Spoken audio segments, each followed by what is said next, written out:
Oh. Yeah, Nebraska took a little nosedive this week. Remember last week, Nebraska was projected to have 7.8 wins. Now it's down to 6.7. Yikes. Of course, when you lose a game that you're favored to win in, that's really going to hurt. Last week at this time, we were talking about how the percentage of winning 8 wins or greater was over 50%.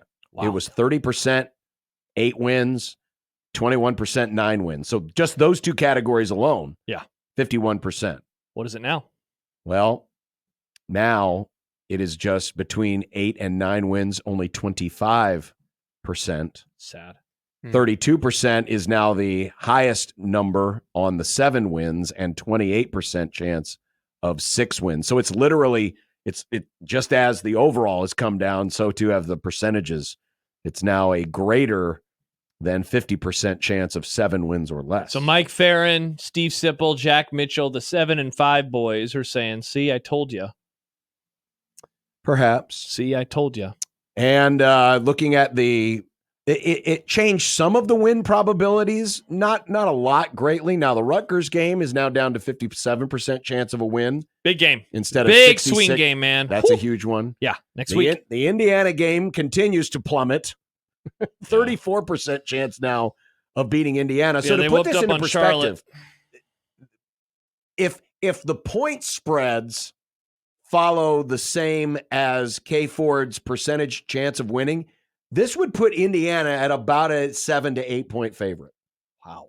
If now Vegas has their own power rankings. Sure. They don't use KFord, but I'm just saying that was about the chance that Illinois had of winning on Friday. Yeah. And Illinois, and remember, that line went up to 9.5 before kickoff. Yeah. So there was confidence coming in on Nebraska before kickoff. A lot of it public money, as we found out from our friend Todd Furman. Yeah. But, yeah. By the way, that's where it's saying. And Iowa now is down to 33% chance of a win from 46. Speaking of potential point spreads, Bill Connolly's numbers have Indiana right now is a half point better than Nebraska, and then you build in 1.5 to 3 points because of home field. Mm-hmm. My guess is probably more on the 1.5 side of things, given it is Indiana. So you're probably looking at Indiana -2, according to Bill's numbers. So K4 numbers way in on the Hoosiers. Bill's numbers still need to see a little bit more. Indiana's at one spot up front in Nebraska right now. They're 30th and Nebraska's 31st. But also a lot of Bill's numbers still have a lot of preseason baked into it. Yes, they do. His don't start to really right now. More than half of a team's resume on Bill Connolly's numbers are still based on the preseason. And I think that's about to change. Finally. And once we get to the end of this month, into October, then it's about 2024. Then it starts to swing more into the results of 2020. The Golden Fang says 4 and 8. He says one more win. They're not going 4 and 8.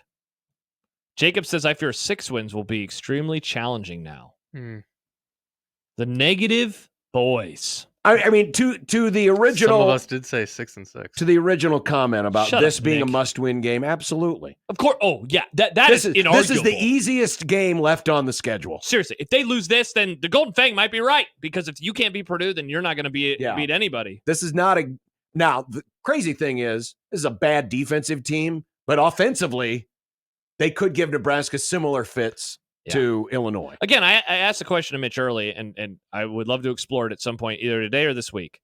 How does that defensive performance alter what you think about the rest of the year? Because I feel like a large part of this discussion, run game is struggling, special teams is porous, like all of these things, but like kind of expected that, right? Yeah. Like I expected special teams to be average. I expected the run game to not be something to write home about.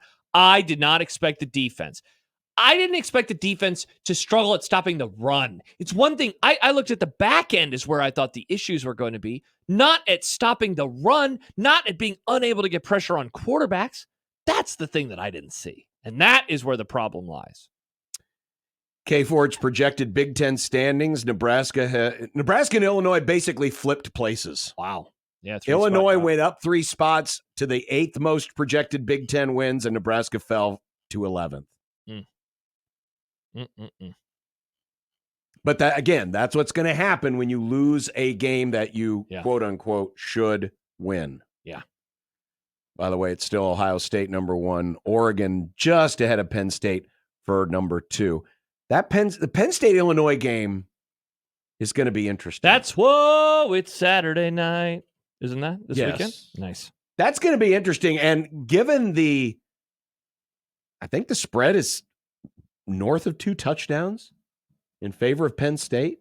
Is that how big it is? I think so. I thought I saw it was like 16 or 17. I mean, I guess if Nebraska was a 17.5. Woo-wee! That feels like a hammer Illinois. Not saying they're going to win, but it does seem a little too obvious. Maybe that's and your I'll underdog pick on Friday. Maybe it is. I mean, I'll admit, the only Penn State I've seen was a little bit of the second half against Bowling Green when they scuffled. Yeah, I watched some of the West Virginia game too in the opener, but that was rained out and stuff. So yeah, it screwed everything up. Yeah. So, and Penn State, in my opinion, has not really been challenged by a good team. No, they have not. They definitely have so not. That line feels very wonky to me. Couple more comments. Wade says, agreed, Josh. The lack of push and pressure from the defensive line was by far the most surprising and concerning thing. Max says, as long as we beat Purdue and are 4-1 after 5, about what I expected. Yeah, you know what's funny is Mike Schaefer had them at 4-1. He had them losing to Purdue, but he had them in a spot where after this upcoming game, 4-1, and yet he was someone who was very bullish on them. He was 9-3, even with a loss at Purdue. What is that? Why am I saying that? It's to say, like, you're only as good as your last game, and if Nebraska gets a dominating victory, a lot of people will be excited next week. And listen, as far as my expectations, I said it. I think it was it someone asked us after the Colorado game, "Hey, you're gonna change your expectation now?" Yeah. No, I'm going to wait. Mm-hmm. Let's wait until the idle week. Mm-hmm. So you get past this game, you get past Rutgers, and you get past Indiana, then we'll talk. Yeah. But I wasn't good or bad. I wasn't going to review this.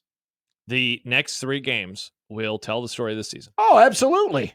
If you're going to get your first road test. So you can go 3-0, you can get to a bowl already. Yep. Nice. You go 2-1 and set yourself up for an interesting back half, because at that point you'd be 5-2. Mm-hmm. You go 1-2 and you're 4-3. And then people are panicking. Or you could go 0-3 and the world is going to end. I don't think that'll happen. My guess is it would be somewhere between the 1-2 and 2-1. Put it on the list. Tip the eggs. I'm getting it out. They're not losing this week to Purdue. No, the last time you said that they lost to Purdue. Is this the first eggs of the fall? No, I had a couple egg things. John's last one was August the 29th when he said UTEP will score on their first drive. Yeah, I was wrong about that. All right, but I'll add this to the list. They list. did score on like their third drive. They're not losing to Purdue. Oh, God. They're not losing to Purdue. Well, we have to wait until Nick gives his stupid-ass prediction on Friday's show. They are not losing to Purdue. I remember when you said this the last time, John. They lost to them. People forget. It's not happening. Nick, play the winnable game drop for us. We had a winnable game. I said it. The team's not saying it. I'm saying it. Wow. But you're in the Nebraska media, so you represent the team. If Purdue wants to take that as a slight, you go right ahead. Wade says, John's the snow is done moment. Yeah. This is your snow. Yeah, and when Nebraska wins this game, yeah, I want apologies from all of you. Hey, I'll be happy to apologize. John, nobody apologized to me for all the nasty things they said about me after I was right. Yeah, because everyone know you only did it to be a contrarian. That's not why I did it.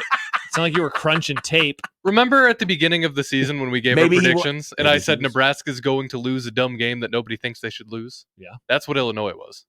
Interesting. Wow. Calling Illinois a dumb game. Yeah. Brett Bielema's a human being, Nick. He has feelings. Sorry, Brett. He one time tweeted, "I'm all hog." Oh. He said Uh-huh. Does he still have that K-State tattoo? Iowa tattoo. Oh, that's right. Iowa tattoo, not K-State. What am I thinking? Stupid Hawkeye.